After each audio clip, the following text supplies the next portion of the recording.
Hello दोस्तों, राधे राधे। कैसे हो आप सभी? आई हो आप सभी बहुत अच्छे होंगे।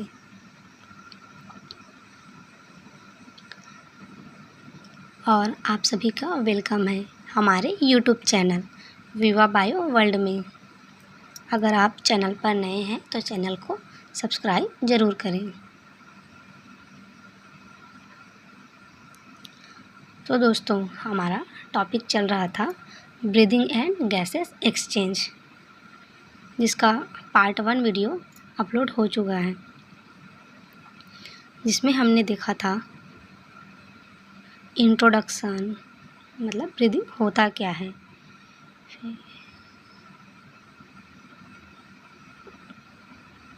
रेस्पिरेटरी ऑर्गन्स, फिर ह्यूमन रेस्पिरेटरी सिस्टम, एल्वियोलाई और mechanism of breathing. Mechanism of breathing चल रहा था। लास्ट टाइम इन्हेलेशन पढ़े थे, जिसमें कुछ पॉइंट डायग्राम के थ्रू बताना छूट गया था, उसको हम यहीं से कवर कर लेंगे।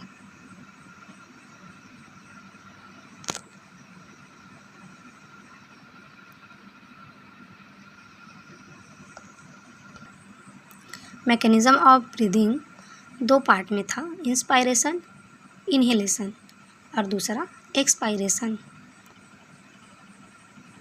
या एक्सहेलेशन। इंस्पायरेशन हमने पहले पार्ट में देखा था। डायग्राम के थ्रू उसको समझा देते हैं, क्योंकि पहले पार्ट में वीडियो बहुत लंबा हो चुका था।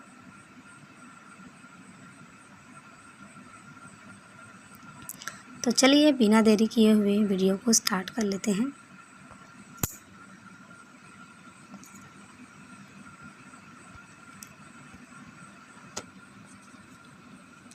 इंस्पायरेशन मतलब एयर को अंदर लेना, इनहेल करना। ये एक्टिव प्रोसेस होता है। हम इनहेल कब कर पाते हैं? जब डायफ्राम कॉन्ट्रैक्ट करता है।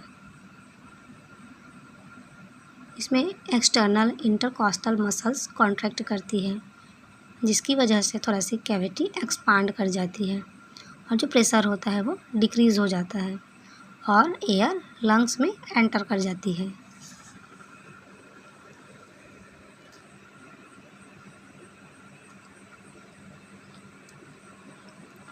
जब एयर को इनहेल किया जाता है, जब एयर अंदर की ओर जाती है, तब डायफ्राम कॉन्ट्रैक्ट कर जाते हैं, मूव्स डाउन, नीचे की ओर मूव कर जाते हैं। पहले डोम शेप में होता है, फिर वो फ्लैट हो जाता है, जिसकी वजह से जो थोरेसिक कैविटी होती है वो एक्सपांड कर जाती है। इसमें एक्सटर्नल इंटरकॉस्टल मसल्स कॉन्ट्रैक्ट करते हैं। इसमें जो प्रेशर होता है वो डिक्रीज़ हो जाता है, जिसकी वजह से एयर लंग्स में एंटर कर जाती है।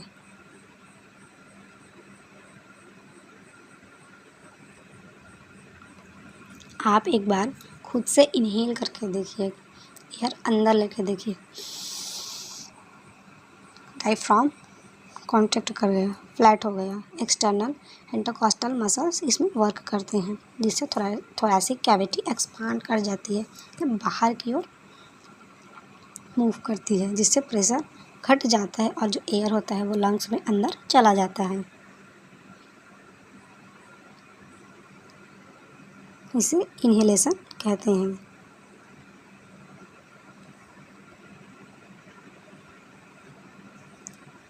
अब देखते हैं एक्सपायरेशन या एक्सहेलेशन।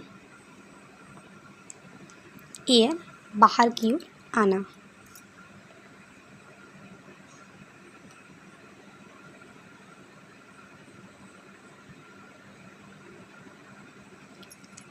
इसका डेफिनेशन देख लेते हैं।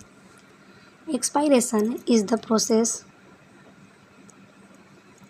By which air is expelled out of the lungs. इसमें जो एयर होता है वो लंग्स से बाहर की ओर आता है। During normal quite breathing, expiration is a passive process. Inspiration active process, expiration passive process. It is occurs mainly due to the relaxation of respiratory muscles and the elastic ecoli of the lungs.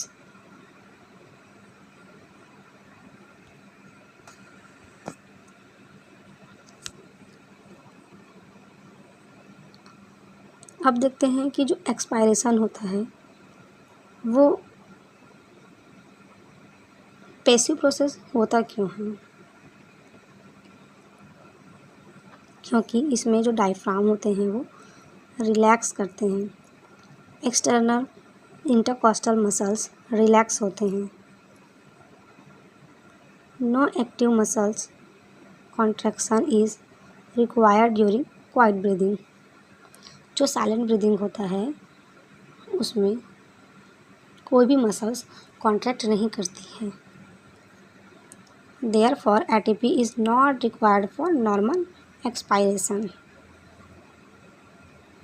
कोई भी ATP का use नहीं होता है। Inspiration में ATP use होती है, इसीलिए वो एक्टिव प्रोसेस होता है।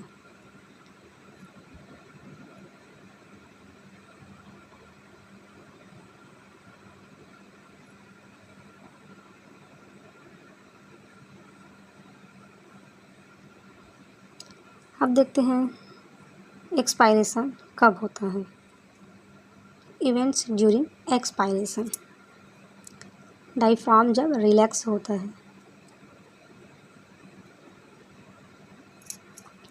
Diaphragm becomes dome shape, external intercostal muscles relax, ribs move downward and inward.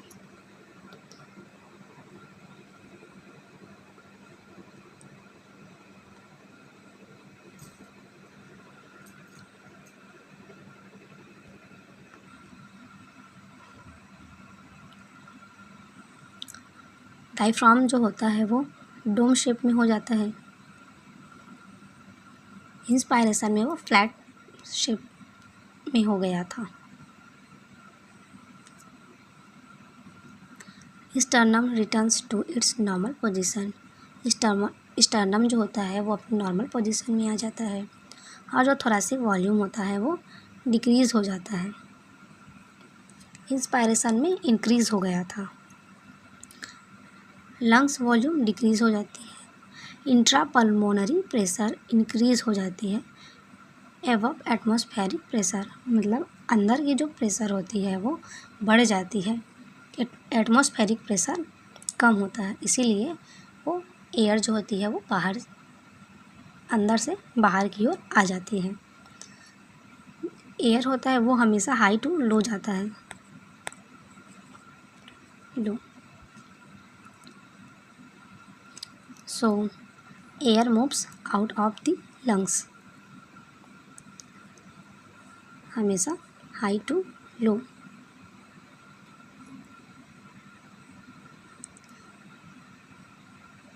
Inhalation में क्या होता है, जब एटमॉस्फेरिक प्रेशर ज़्यादा होती है, इंट्रापल्मोनरी प्रेशर मतलब अंदर का जो प्रेशर होता है वो कम होता है, जिससे एयर अंदर चली जाती है।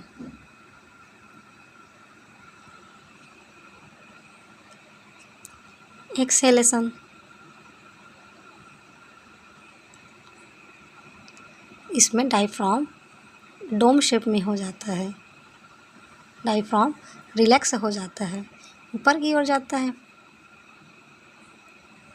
थोरेसिक वॉल्यूम जो होती है वो डिक्रीज़ हो जाती है।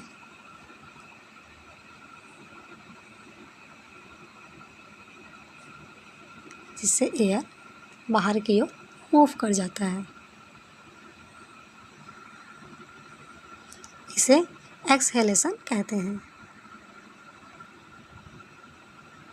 दोनों को एक साथ देख लेते हैं एक बार। इन्हेलेशन में एयर अंदर की ओर आ रही है,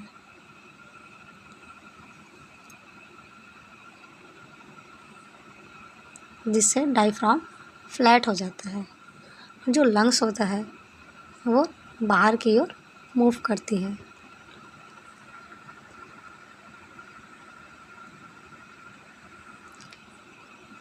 इसमें थोरेसिक वॉल्यूम इंक्रीज कर जाता है। एक्सहेलेशन में डायफ्राम डोम शेप में हो जाता है और जो लंग्स होती है वो अंदर की ओर मूव करती है। इसमें थोरेसिक वॉल्यूम जो होता है वो डिक्रीज़ हो जाता है और एयर बाहर की ओर चली जाती है।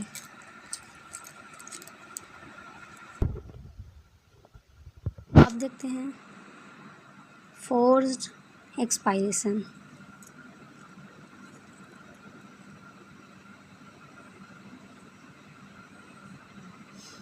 मतलब प्रेशर देके एयर को बाहर निकालना। Forced expiration is the forceful removal of air from the lungs. It is an active process because muscles contract.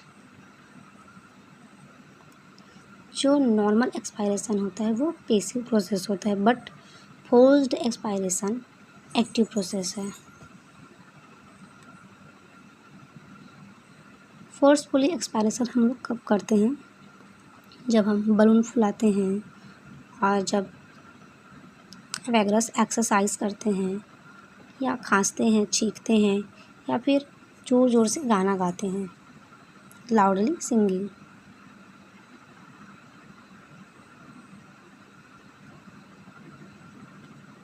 कौन कौन से मसल्स इन्वॉल्व होते हैं फोर्सफुल एक्सपायरेशन में? Internal intercostal muscles contract during forced expiration. Pull the ribs downward and inward. Abdominal muscles contract and push the abdominal organs upward.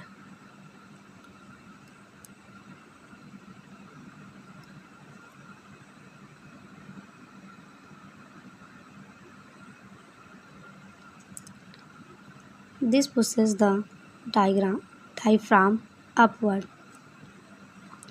Diaphragm ऊपर की ओर move करता है। Air is expelled more forcefully from the lungs. जो air होता है वो forcefully lungs से बाहर आता है।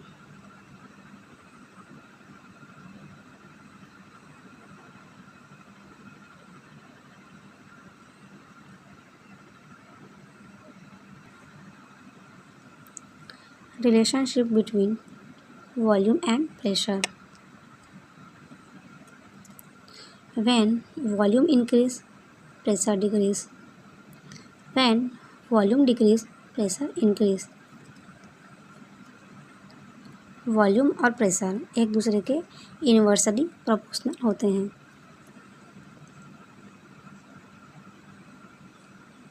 जब वॉल्यूम बढ़ेगा प्रेशर घटेगा, जब प्रेशर बढ़ेगा वॉल्यूम घटेगा।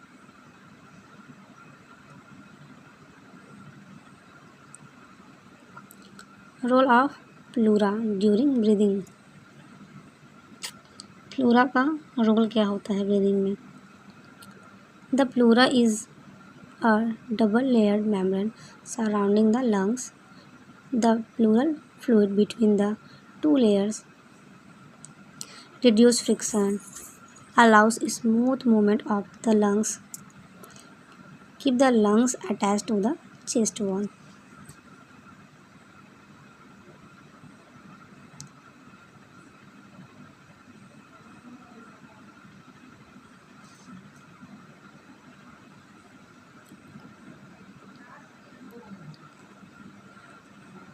Pneumothorax.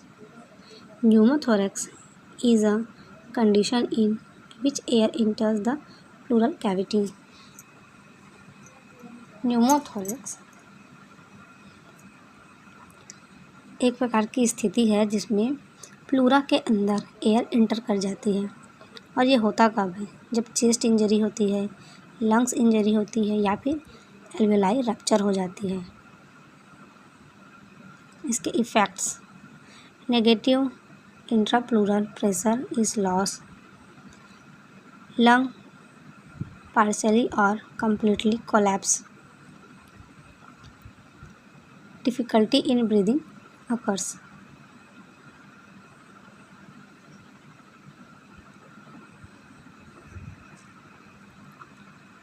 ये इम्पॉर्टेंट पॉइंट और देख लेते हैं ब्रीदिंग वर्सेस सेलुलर रेस्पायरेशन में।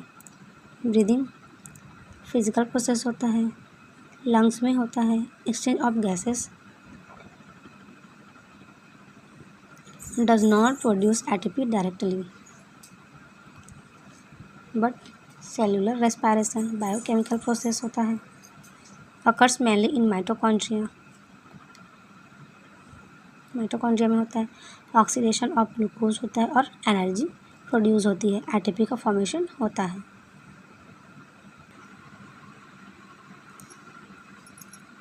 चलिए देखते हैं हमारा next point, respiratory volume and capacity. Respiratory volumes को देख लेते हैं।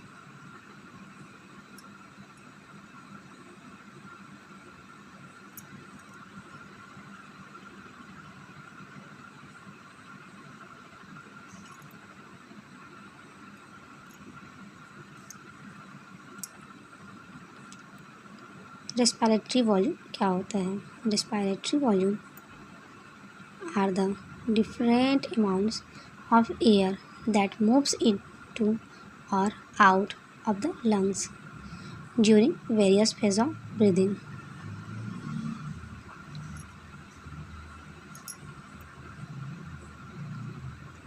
These volumes help in assessing the efficiency of the lungs. According to NCERT, there are 4 respiratory volumes.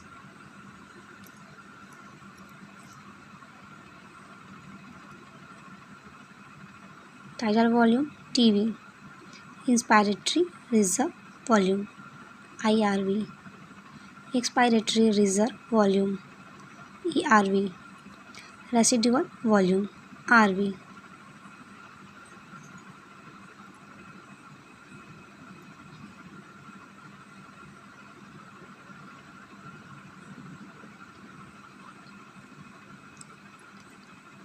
Tidal volume देखते हैं।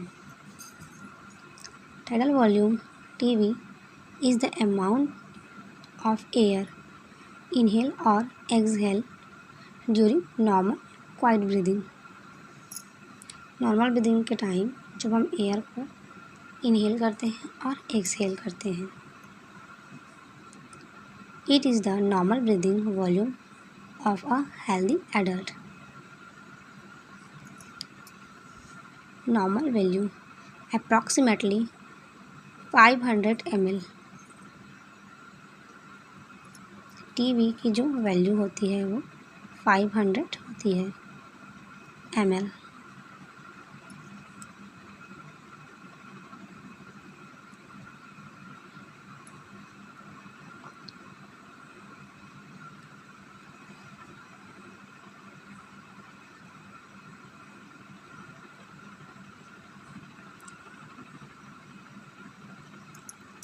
Inspiratory reserve volume IRV.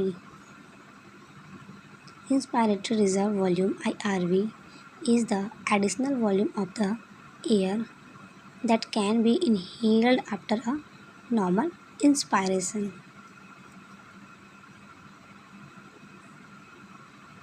जब हम air को अंदर लेते हैं, इसकी जो नॉर्मल वैल्यू होती है वो 2500 से 3000 ml होती है। इसका इम्पोर्टेंस क्या होता है? Used during deep breathing. Deep breathing में हम लोग ज़्यादा मात्रा में एयर को इनहेल करते हैं। Increase oxygen intake during exercise. Important point देख लेते हैं। IRV is much greater than TV।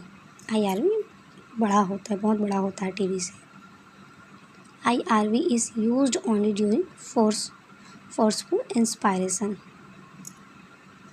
अब देखते हैं ERV, expiratory reserve volume. Expiratory reserve volume is the additional volume of the air that can be exhaled after normal expiration। इसकी जो normal value होती है वो 1000 से 1100 ml होती है। इसका इम्पोर्टेंस क्या होता है? Help removes extra carbon dioxide used during forceful expiration.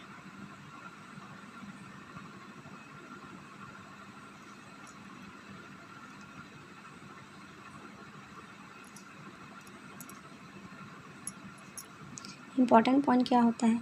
ERV is used only during forceful expiration. अब देखते हैं RV, residual volume. Residual volume RV is the amount of air remaining in the lungs event after maximum forceful expiration.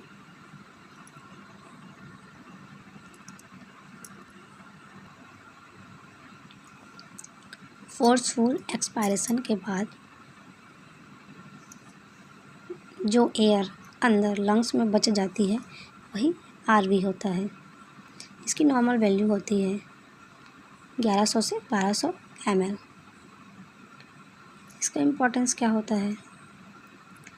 Prevents complete collapse of the lungs, maintains continuous gaseous exchange between breaths, keeps alveoli open even after expiration। ये lungs को collapse होने से बचाता है, इसका main काम होता है।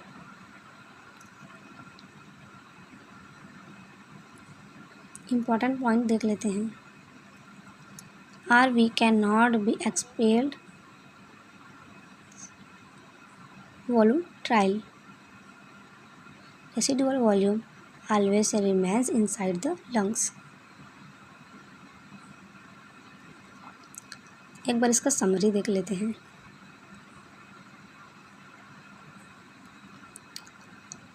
रेस्पिरेटरी वॉल्यूम का tidal volume TB 500 ml, IRV 2500 से 3000 ml, ERV expiratory reserve volume 1000 से 1100 ml and residual volume RV is equal to 1100 to 1200 ml।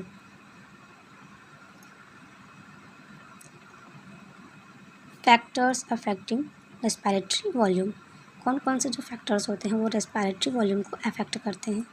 As, sex, height, body का size, physical fitness, exercise and lungs disease. ये high yield important points है, यहाँ से question बन सकते हैं, एक बार उसको देख लेते हैं, फिर उसके बाद आगे चलेंगे रेस्पिरेटरी कैपेसिटी में। Smallest normal volume TB 500 ml, largest respiratory volume IRV 2500 से 3000 ml। RV always remains inside the lungs. RV हमेशा रिजर्व रहता है लंग्स में। TB is measured during quiet breathing. IRV is measured after normal inspiration। ERV is measured after normal expiration। अब देखते हैं respiratory capacities.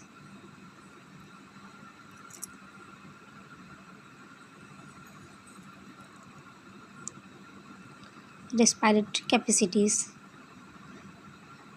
are the combination of two or more respiratory volumes।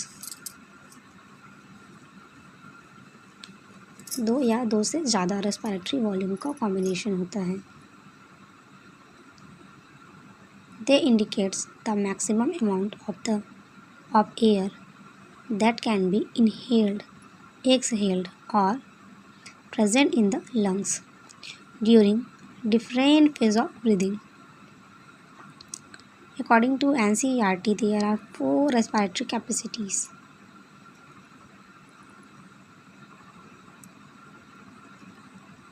Respiratory capacities: IC, functional residual capacity, FRC, vital capacity, VC, total lungs capacity, TLC. Inspiratory capacity, IC. Inspiratory capacity, IC, is the maximum amount of air that can be inhaled after normal breathing. Normal breathing में हम maximum amount में जो air inhale करते हैं, जो अंदर की ओर air लेते हैं, उसी को इंस्पायरेटरी कैपेसिटी कहा जाता है.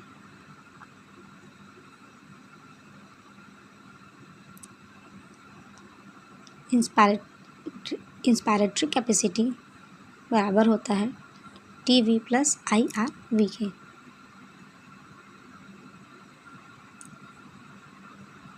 Inspiratory capacity tidal volume plus inspiratory reserve volume के बराबर होता है. TV कितना होता है? 500 ml. IRV कितना होता है?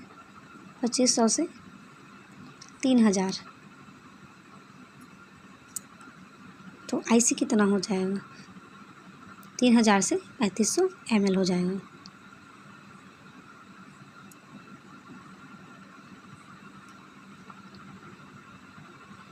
इम्पॉर्टेंट क्यों होता है ये? Indicates the maximum air a person can inspire after normal breath out, increase during deep breathing and exercise. IC includes only TV and IRV. Residual volume RV is not included in IC. अब देखते हैं FRC, functional residual capacity. Functional residual capacity is the amount of air remaining in the lungs after a normal expiration.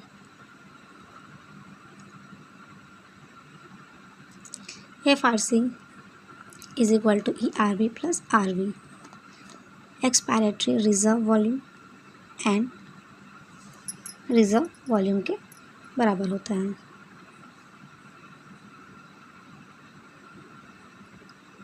इसका जो value है वो हो जाएगा 2100 से 2300 ml.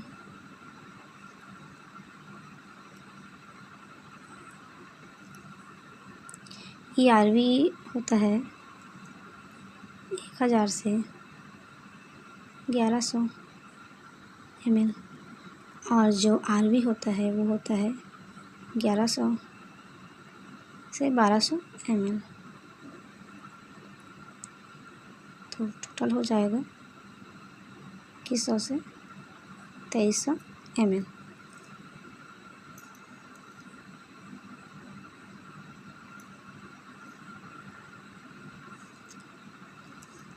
देखते हैं vital capacity WC. Vital capacity is the maximum amount of air that can be exhaled after taking the deepest possible inspiration.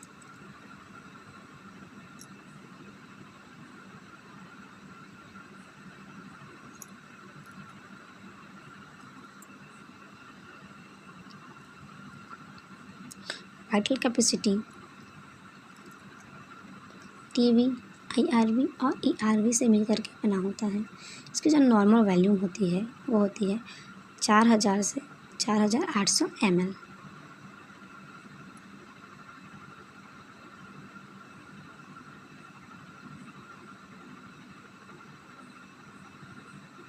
ये इम्पोर्टेंट क्यों होता है? Indicates the functional capacity of the lungs used to assess respiratory health. Higher in trained athletes and swimmers.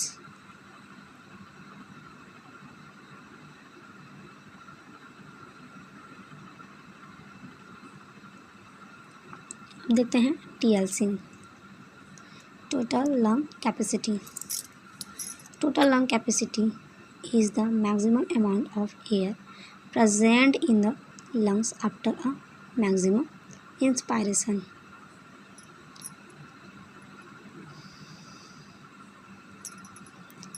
इसका formula हो जाएगा TLC is equal to TV IRV plus ERV plus RV, या फिर TLC total lung capacity is equal to vital capacity plus residual volume.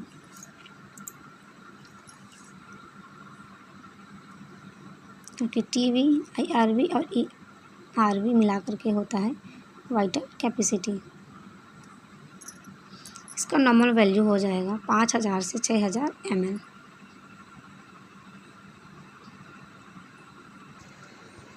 एक बार सारे respiratory capacities को एक साथ देख लेते हैं।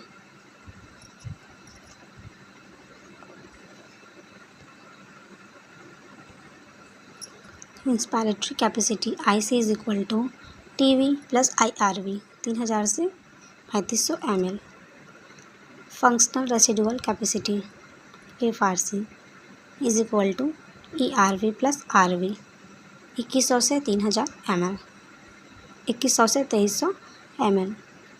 Vital capacity VC is equal to TV plus IRV plus ERV 4000 से 4800 ml। TLC total lung capacity is equal to TV plus IRV plus ERV plus RV 5000 से 6000 ml।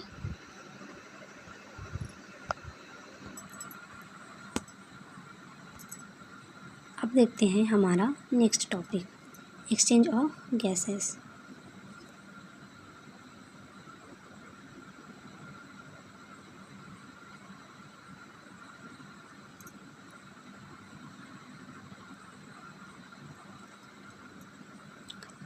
Gaseous exchange is the process by which oxygen enters the blood and carbon dioxide leaves the blood। Oxygen का blood में enter करना और carbon dioxide का blood से बाहर जाना।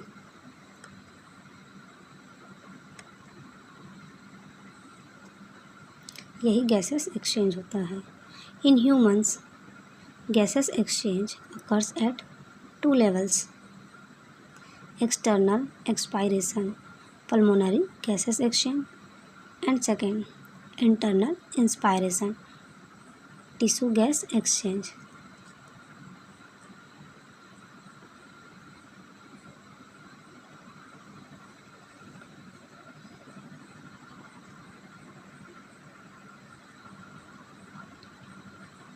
External inspiration pulmonary gases exchange क्या होता है? External respiration is the exchange of gases between the alveoli and the pulmonary blood capillaries.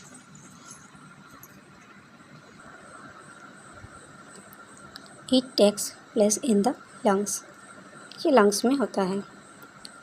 Process क्या होती है? ऑक्सीजन एल्वियोलाई से ब्लड में जाती है और कार्बन डाइऑक्साइड ब्लड कैपिलरी से एल्वियोलाई में डिफ्यूज़ कर जाती है। External respiration, internal respiration, tissue gas exchange. Internal respiration is the exchange of gases between the blood and body tissue.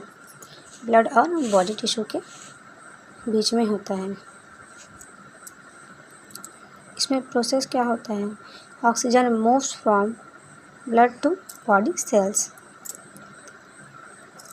And carbon dioxide moves from body cells to blood capillary. Site of gaseous exchange. Gas exchange करने का site कौन सा होता है? Alveoli are the actual site of gaseous exchange. They provide a large surface area for diffusion. Each alveolus is surrounded by a dense network of blood capillaries. अब देखते हैं respiratory membrane. Respiratory membrane is the thin membrane separating alveolar air from blood in pulmonary capillaries. Gaseous diffusion across this membrane. Layers of respiratory membrane. इसमें 3 layers होते हैं. Alveolar epithelium, fused basement membrane, capillary endothelium. इसकी जो thickness होती है वो 0.5 micrometer होती है.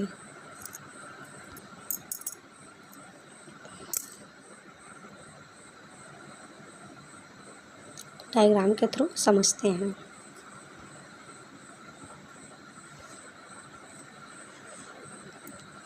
ये है एल्वियोलाई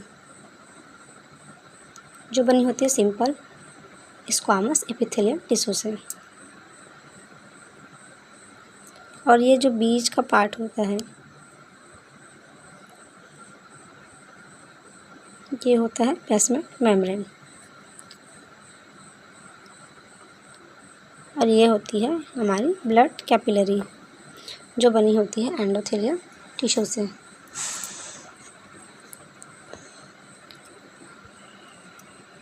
एल्वियोलाई और ब्लड कैपिलरी ये दोनों सेलुलर होती है और ये जो बेसमेंट मेम्ब्रेन होती है वो नॉन सेलुलर होती है. ये बहुत ही पतली लेयर होती है जिसकी वजह से गैसेस आसानी से डिफ्यूज़ कर जाते हैं.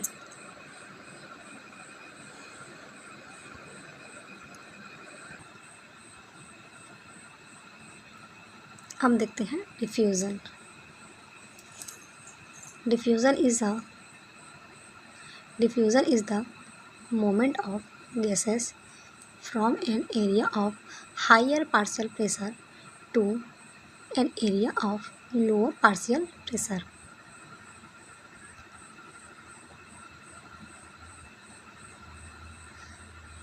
गैसेस हमेशा हाई टू लो प्रेशर में ही जाते हैं.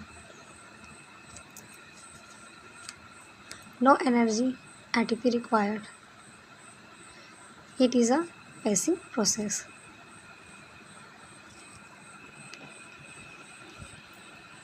Partial pressure.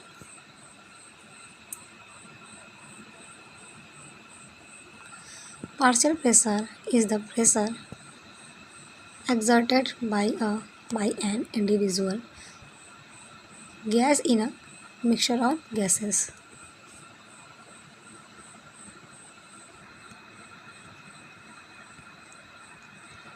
It determines the direction of diffusion.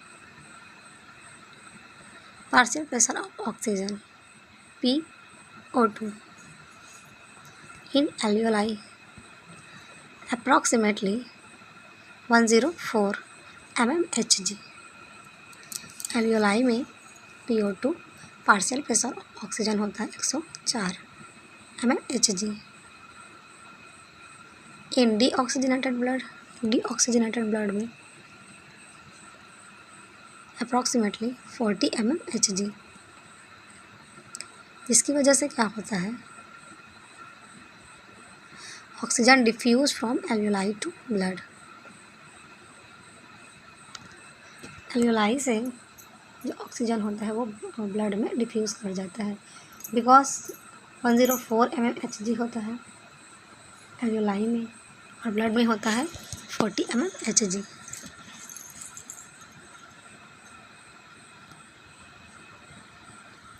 Partial pressure of carbon dioxide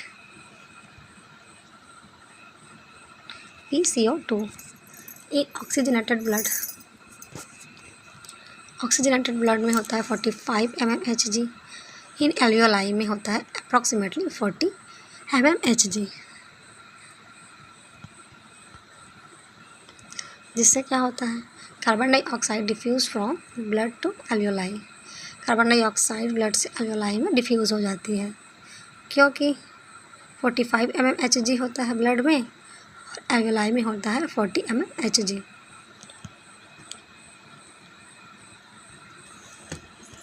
direction of gas movement. Oxygen alveoli से ब्लड में जाता है और कार्बन डाइऑक्साइड ब्लड से एल्वियोलाई में।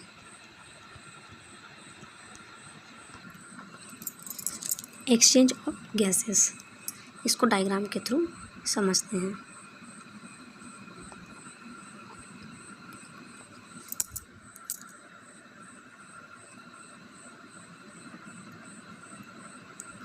साइड लंग्स के साइड में हो रहा है, इसको एक्सटर्नल रेस्पायरेशन बोलेंगे या फिर पल्मोनरी गैसेस एक्सचेंज बोलेंगे। और नीचे के साइड इसको बोलेंगे इंटरनल रेस्पायरेशन या फिर tissue gas exchange.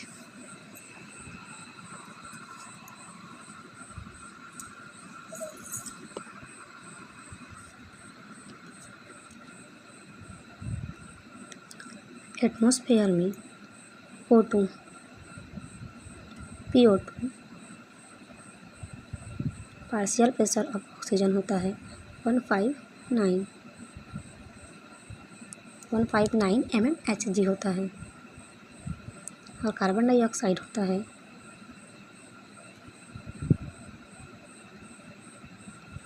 0.03 mmHg।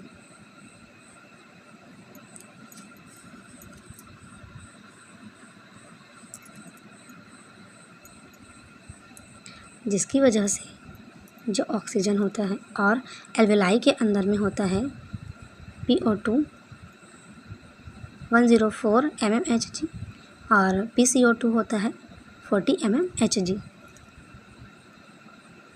Atmosphere में हाई है और एल्वियोलाई में लो है, जिसकी वजह से जो एयर होता है वो एल्वियोलाई में एंटर कर जाएगा।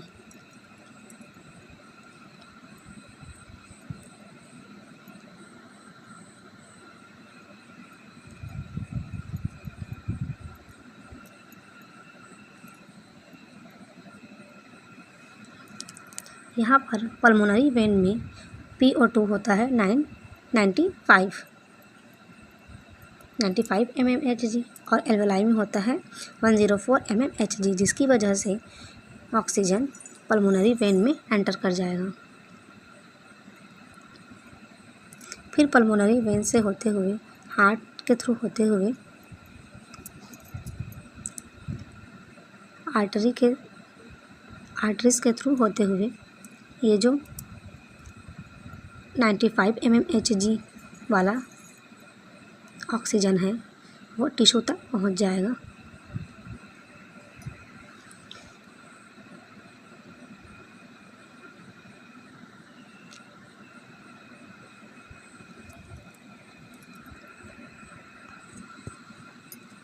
फिर यहाँ पर ऑक्सीजन को बॉडी टिश्यू को दे देगा।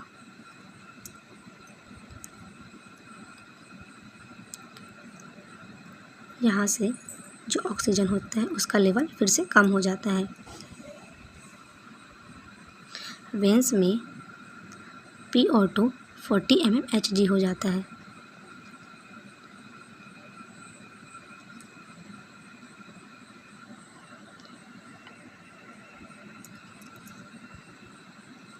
यहाँ से बॉडी टिश्यू से जो कार्बन डाइऑक्साइड होता है वो ज़्यादा होता है, 45 होता है। बॉडी टिश्यू में कार्बन डाइऑक्साइड 45 mmHg होता है।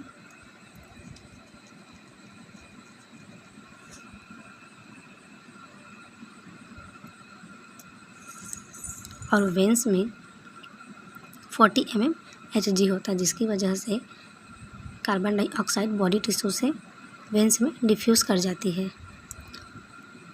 और सिस्टेमिक वेन के थ्रू होते हुए, लंग्स के थ्रू होते हुए, पल्मोनरी आर्टरी के थ्रू होते हुए एल्वियोलाई तक पहुंच जाती है।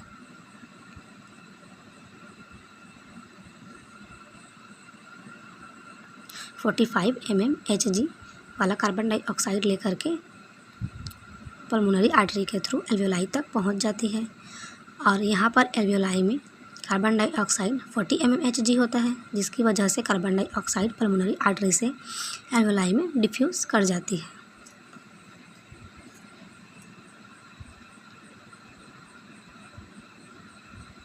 हमेशा हाई टू लो ही चलता है। चलिए अब देखते हैं highlight point. Respiratory membrane is about 0.5 micrometer thick. Gas exchange occur only by diffusion. यहाँ से क्वेश्चन बन सकते हैं। Oxygen diffuse from alveoli to blood, carbon dioxide diffuse from blood to alveoli. Partial pressure difference is the driving force for diffusion.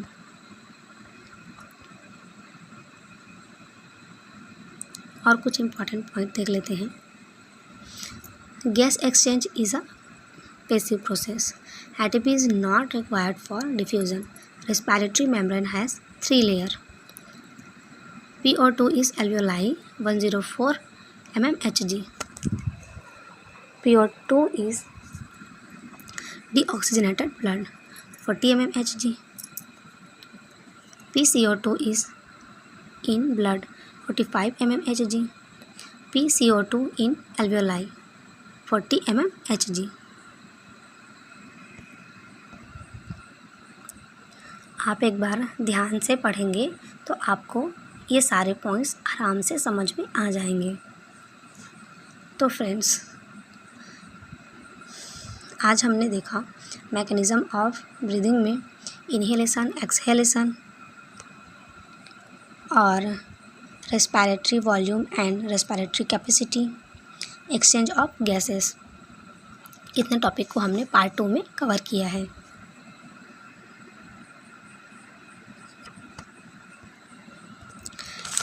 Next video में part 3 में हम देखेंगे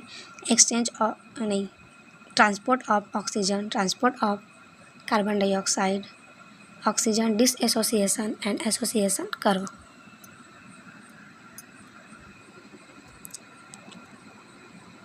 so friends, अगर आप हमारे चैनल पर नए हैं तो हमारे चैनल को लाइक, शेयर और सब्सक्राइब करना ना भूलें।